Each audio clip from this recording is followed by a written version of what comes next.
President Macron, thank you for the opportunity to speak to everyone today. I'm very honored by this opportunity. Thank you. Mr. President, when we last met at the UN Climate Summit in 2019, the Amazon was on fire. You and your country took bold action and pledged $100 million for the protection of that precious forest. Thank you again, sir. Thank you for your inspired leadership.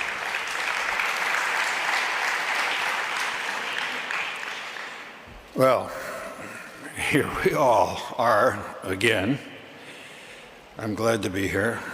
I'm glad to see all of you still resolute, still in the fight, concerned, worried, yes, but not disarmed by the terrifying IPCC report. We all know the last few years have not been easy. It's hard. It's hard to devote yourself to a cause that is so urgent and not be able to get the traction needed to make the change that is absolutely necessary. It's hard to watch the rise of nationalism in the face of a global threat that requires global cooperation, global action. It's hard to read the headlines, floods, fires, famines, plagues, and tell your children that everything is all right. It's not all right. Damn it, it's not all right.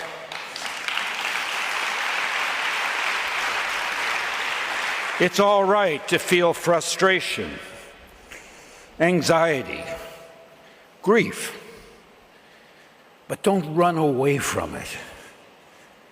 Cry out for justice, justice for Mother Nature, for social justice for Indigenous people,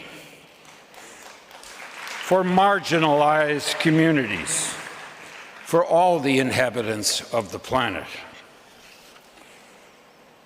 The Earth has irreplaceable ecosystems rich in carbon and biodiversity. By preserving just a small fraction of these wetlands, tropical forests, and mangroves, we can protect our wildlife, our air, water, food, jobs, and climate.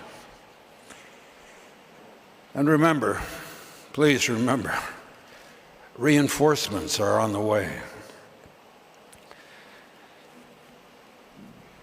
They're sitting in lecture halls now, venturing into the field for the very first time, writing theses. They're leading marches, organizing communities. They're learning to turn passion into progress, potential into power. But they're not here yet. In a few years, they will be here, in rooms like this, and the world will be better off for it. Young people are often dismissed as naive idealists, but they have the energy, they have the conscience, they have the education to do what we have not yet been able to do.